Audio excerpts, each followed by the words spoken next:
This is the Midweek Howl, the non-paranormal version of the From the Shadows podcast. I'm so sick, I almost forgot what we're doing. You know what I'm saying? I almost fumbled the intro right there. But here we are, another week. We should have pressed record about 3 minutes ago. Yeah, we should have. Mm-hmm. You know, what happens? The genie gets out of the bottle. You can't put it back in. When the lightning gets out. When the lightning gets out. Well, the first story we were talking about is this article you sent me.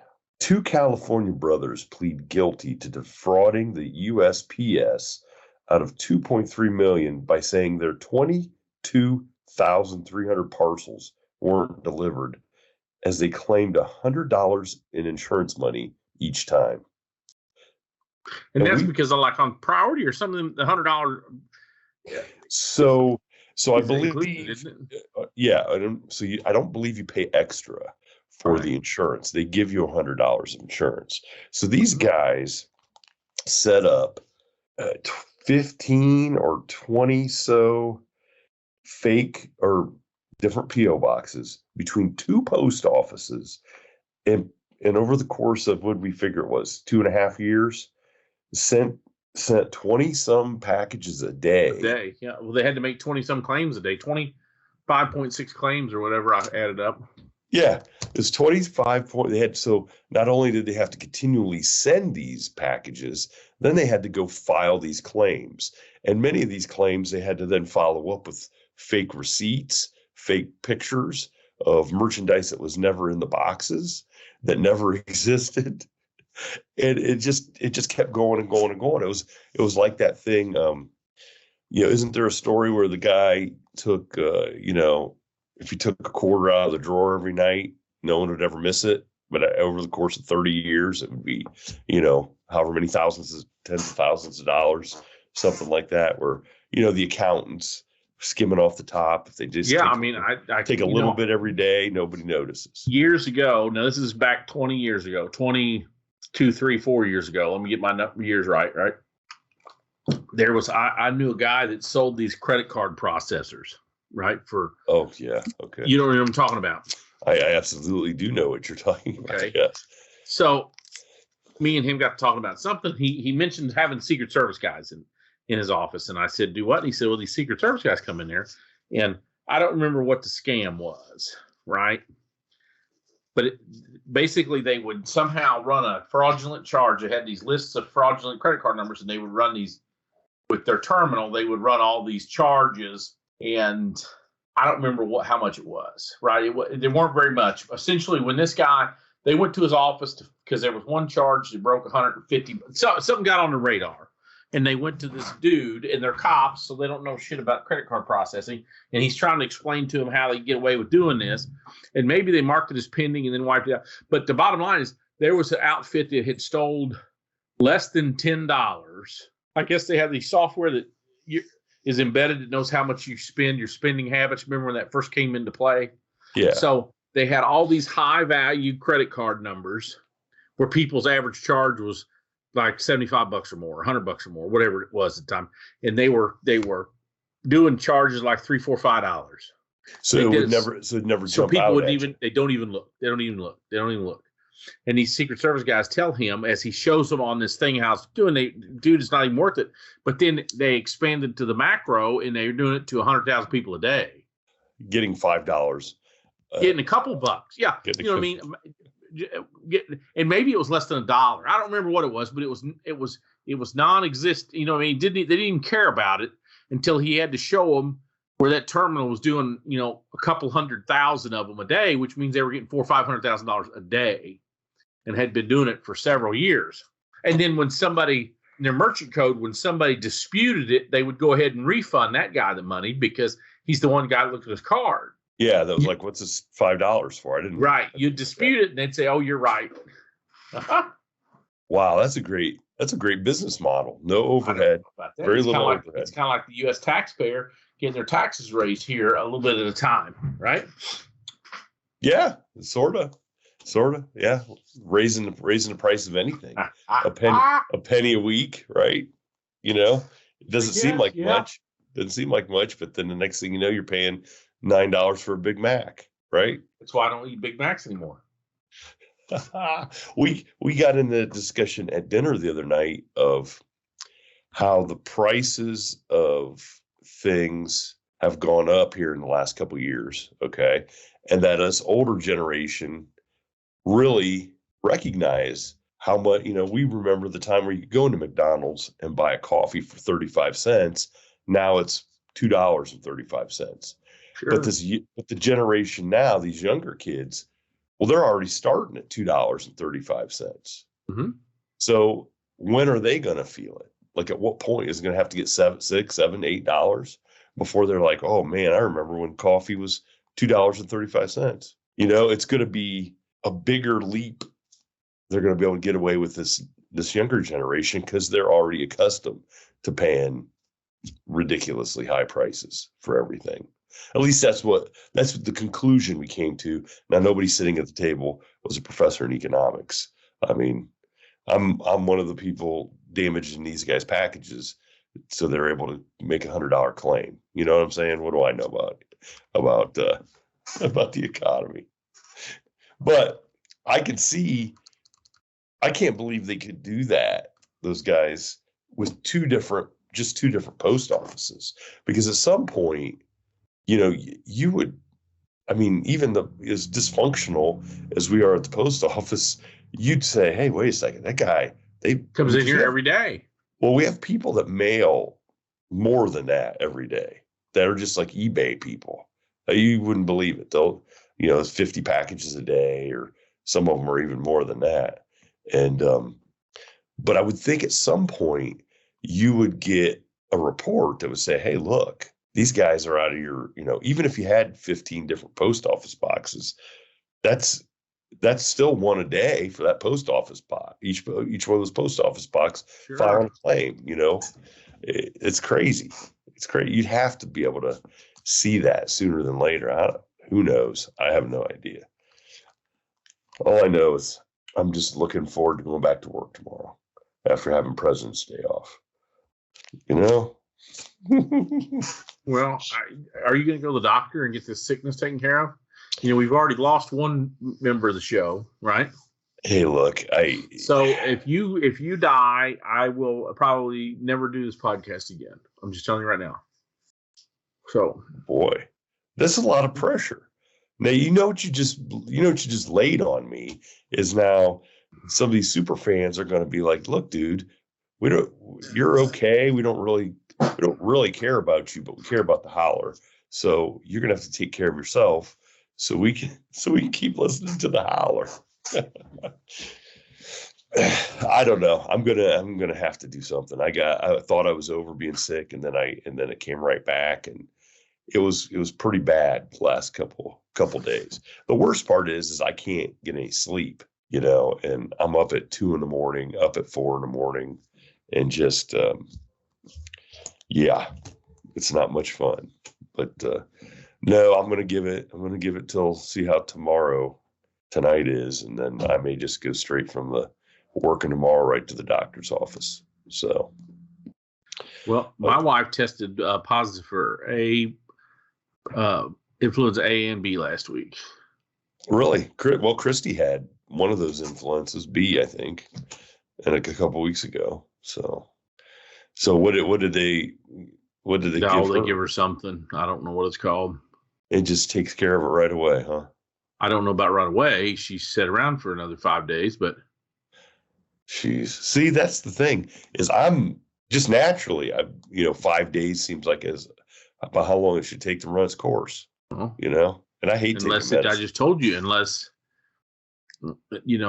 told you I knew a dude that worked at the Omaha PD back in probably 2010 or 11, and he's 36, and he just kept going to work, and he finally got so sick they admitted him, and he died. So, of course, maybe if he had kept going to work instead of going to the hospital, maybe he'd still be here. I don't know. If you just work through it, I don't know. Yeah, when you go to the hospital, you're taking your life in your own hands, You seemingly are. You seemingly are. Now, speaking of taking your life into your own hands, how about that segue? I'm not going to talk about the Chiefs parade. I wasn't there. The Chiefs. Oh gosh, Oh, anyway, go ahead. That was awful. What were you gonna say? I know. That's terrible. But we're always sending stuff back and forth to each other. Not and you had sent me something on the Trapper, Albert Johnson. Yeah. That we had talked about. Did you watch the movie? I did not watch the movie yet. I was afraid at 2:00 in the morning one of these nights when I was up, if I watched that, I might it might send me spiraling out of control in my weakened, state of senses. But I found a guy, came across this guy, and it struck me because of where he lived, and I not having any idea how close you were. But the gentleman, Ken McElroy, an American criminal and convicted attempted murderer who resided in Skidmore, Missouri, and known as the town bully, and he ended up getting killed, and his killing was unsolved. But you seem to know a little bit about this guy. And when did he die? 1980, I think. 1980. And reading his story, he was up for attempted murder of a guy, and when he got cleared of it, he 81, July 10th, 1981. Okay, July 10th. All right.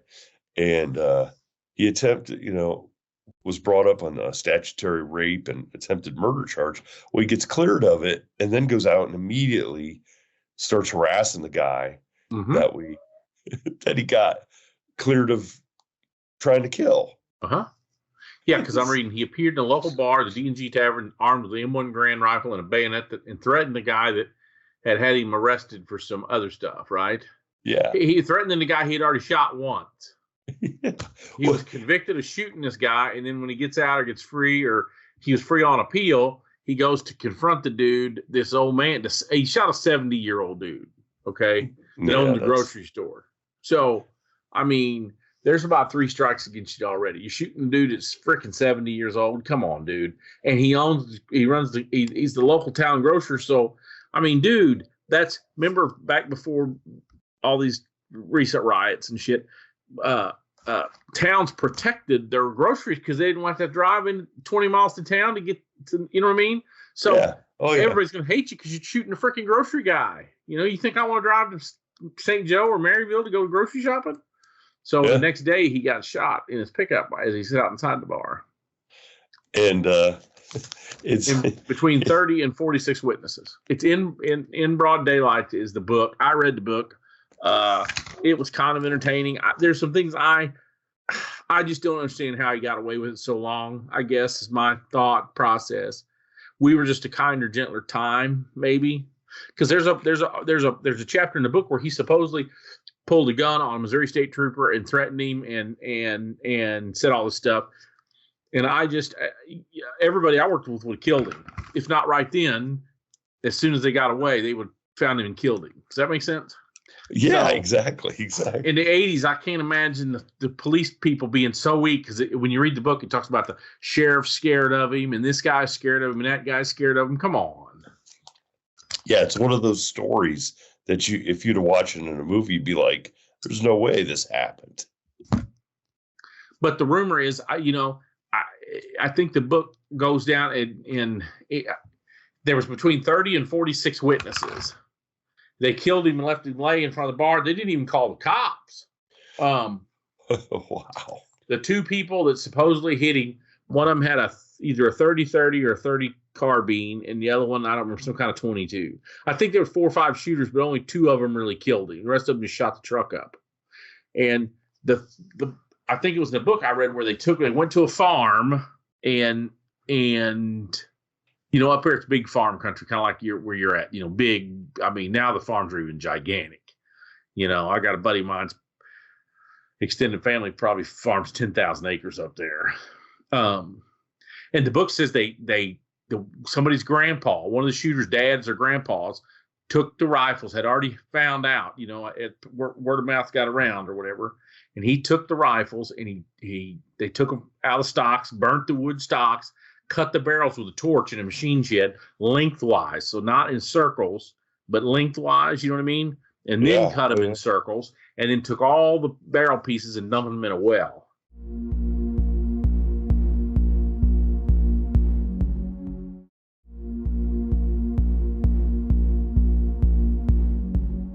Wow. So but there's all these home places. I don't know how it's where you're at, but as these old farms home places have become dilapidated over the last 75 years.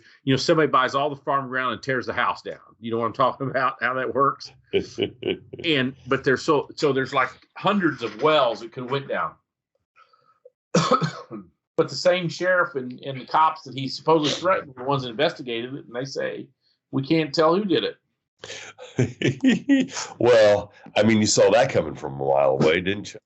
Maybe. No, I didn't, because back in my days, the cops could kill their own people. Nowadays, I don't know. Oh, you're saying the cop should have been the one that killed him, not the. Yes, I mean, he pulled. When you read the book, he pulled a shotgun on a deputy that caught him stealing. Oh, dude, and he's a low rent freaking thief. Of course, this is back in the old days. Like, he had an old station wagon. He'd pull up and steal goats or calves out of somebody. Cut a fence and steal a couple of calves in an old car. I mean, dude, have some personal pride. Putting a couple old stinking ass pigs or some sheep. And I mean, first of all, what's a pig worth today? Nothing. What would have been worth in 1979 or whatever? It'd been worth $3. Well, maybe he didn't see it as stealing then. If it was only worth $3, but come on. God, stealing a goat. I mean, it was all this most of it was livestock, and it was never, like nowadays, it wasn't the prize. It wasn't the prize cat. Well, they go around here some places and they cut the fence, and they'll take a whole stock trailer, 15, 18 head of cows. Well, that's the money there. You know what I'm saying? That's what I'm saying. Yeah. That's money. But cutting a fence to steal a sheep or 2 pigs. A couple chickens. That's fantastic. Oh my gosh. Yeah, oh God. But the best part of us talking about this was the revelation you hit on, that I believe you're 100% right, that Brian Dennehy played him in the movie. In a TV show. Yeah, made for TV movie. And I think you are today's Brian Dennehy. I said that exactly. Yes, I think I could. And I got to, his breakout role was the sheriff in Rambo. I could play that totally. And then, of course, you said Tommy Boy, and I said, yeah, I could play Degenerate's dad real easy. Now, wait a second. We don't want people to think that, that you have experience playing a Degenerate's father, because your kids are great, upstanding kids. So far, but they could run off the road any day. Always heard raising kids was like rolling dice. You've raised a bunch. You've got more older kids than me. Oh gosh, have I? Have I really raised them? I don't know. I don't know what goes on in your world out there. You get east of the Mississippi and shit's just messed up. I will not deny that for sure. For sure, I will not deny that. But I could see you being a Brian Dennehy, because wasn't Brian Dennehy in Hardcastle and McCormick? Yeah. He was the judge. Yeah. Right? Oh, I could totally play judge, couldn't I? Oh, absolutely, 100%. If I ever got to play judge, when I was a young officer, the judge over in Callaway County, he had a patch on his eye. Like a pirate? Like he would look like a pirate? Yeah, and I think he lost it in like Korea. You know what I mean? There was a story of, that's back when, like badasses ran the government, state and local governments everywhere, you know what I mean? Because there were just so many veterans. Yeah, and I might try to Google him up. Yeah, and he had a patch on his eye like a pirate. And he would say profound things from the bench. Like they would say something, I don't know. And I just remember one day he said something. He says, memory and the truth are seldom twins. Ooh. And just shit like that. He had 2 or 3 of them that he would say to these people. And they always stuck with me, Memory and the truth are seldom twins. That's a good one. Mm-hmm. That is a good one. And it probably meant, it's probably a little more meaningful coming from a guy with one eye. Yeah, judging you. And I think what it was is because sometimes back in the old days, you had to go to court for a lot of stuff. It ain't like nowadays where they fix tickets and fix, the there's just a lot of legal mumbo jumbo now, where back in the old days, you had to go to court and basically tell your side and be judged. You know what I mean? And some of those guys would have to try to make up some bullshit story that they weren't doing what they were doing, or it didn't, I know what it looked like, but you know what I mean? And he'd pull out the old memory of the truth. Yes, he would pull out little, you know, he would pull out little schisms, and I had, not him, but I had another judge, old World War II guy, in Cole County, and it was what's called a motion to suppress my stop. So back in the old days when they cared about marijuana, I stopped this dude, and he had a couple pounds of weed on him, and he had a pre-trial motion, basically saying I pulled him, I profiled him, and I didn't have a reasonable reason to stop him. So if he can get the stop thrown out, he can get the subsequent criminal activity after the stop thrown out. Does that make sense? Oh yeah, poisonous tree kind of deal. And I don't remember what his lawyer was running some shit around circles and stuff, and we had the evidence. I had the evidence there, and he said, "May I see that?" And I had signed the evidence out, and the prosecutor took it and brought it up to the bench. So he's sitting on the bench with 2 pounds of weed, and the guy had it in packaged up into, I don't know if you ever seen marijuana bricked up. They run it through a food compactor or garbage compactor, and they compact it up. You know what I'm talking about? I can. So when they break it up, a lot of times it looks like little miniature alfalfa bales. You know how you break an alfalfa bale? Yeah. Oh yeah. It was so big. Hey, he was riding a Harley Davidson. He had a pound in one pocket and a pound in the other pocket, and cut off jean shorts and combat boots. And he was a biker. And anyhow, he had wrapped a pound of weed in aluminum foil, 2 pounds. So the judge is there with 2 pounds of weed, one in each hand. And this lawyer of his just goes on this gigantic tirade of all the shit, basically, that you did wrong. Yes, that how can they trust me? It's my word against their client's word, and out of all the cars pulled, to stop, he stopped my client because he looks like a motorcycle rider, and and on and on and on and on. And the judge I just remember him taking those 2 things and lifting one, doing his hands, bobbling them back and forth like the scales of justice, like which one weighs more kind of deal. And he looked over and he said, "Do you want to talk about how your client got 2 pounds of marijuana in his blue jeans?" And the dude says, "No, Your Honor, we just want to stick to that." And the judge said, "I guess you do." Well, and he hit the gavel down and he said, "I'm holding it over for trial, and you can tell your side at the trial.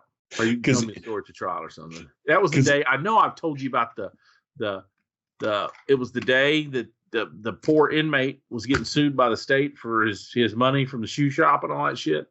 The money he made while he was working in the shoe shop? Yeah, he started like a dime a day. Dude did like 38 years in the penitentiary. He started working for like a dime a day. And by the time he got out 38 years later, he was making $1.25 a day, and he amassed like $3,000. I know I've told that story, haven't I? I think so. Where the judge tells him give the man his money. The lawyers that the state wasted money. This is a waste of the state's money, and he said you're sending 3 lawyers to go against an inmate that's pro se is a waste of money. Same judge. Oh my God! I don't even know if they have those kind of judges anymore. I don't know. Missouri probably does, but I don't know. Well, I don't know. Where are we going? What do you want to talk about today? I forgot. I don't even know. I'm just after you talking to me about dying from the flu, I'm just glad to be here talking to you. It could happen. There's some kids that my kids go to school with got killed in a car wreck this weekend. And and I just told my son, I told them both up there, you got to get right with the Lord because you don't know when he's going to come calling. And I was, we went, we took Izzy, we went up to Christy's alma mater, Baldwin Wallace, where she played basketball. And we're up there showing Izzy around the campus. And a girl that played basketball for me was playing for the other team, Marietta. And, we're up there, and I know the coach at Baldwin Wallace. She's from our high school. She is her brother and I played high school basketball together, but she is number 56 or 57 all time women's college basketball victories as for a coach of all. So she's on the list there with Gino Ariema from Connecticut. You know, she's been there a long time. She was Christy's coach and stuff. And so we're there enjoying, you know, I mean, I was sick, but I'm enjoying the game and I get this. Infecting everybody. I understand. I was trying not to. I was steering clear of everybody. But I get this text from another guy I coached with that the dad of a girl that we all used to coach on Friday night at the his son's game, high school game, walked outside, never walked back in. He they found him face down in the snow. Had a, you know, I'm assuming he probably walked outside because it was hot. He was hot in his gym or whatever. And I mean, and this guy. I hope they were playing good. It wasn't because they were playing some shitty, was it? I don't think so. But he ended up, you know, dying of a heart attack. He's about 3 weeks younger than me. And this guy was a workout guy. Well, he wasn't a workout guy, but he's a guy who you looked at him and he said at some point in time he had to play right tackle somewhere. You know, he was about 6'3", probably good, over 300 pounds, barrel chest. He owned a tire shop in Marion, or in the town south of us. And he was the kind of guy you look like if you went in to get the tires, that he just came out with one tire under his arm, got down on a knee, picked the car up, took the tire off, and that's how big a guy he was. And just a super nice guy. And like you said, even though he was big, when you're that big, you know, maybe you expect the possibilities of a heart attack.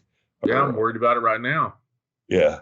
Oh, I'll tell you, before we got on here, Christy had me taking some of our back porch furniture we're throwing out, and taking it over to the farm and throwing it in the dumpster. And I haven't done anything for like a week because I'm sick. I thought, my God, I'm gonna have a heart attack lifting some lawn. Maybe that's what she's trying to do now. She's married you and got you insured.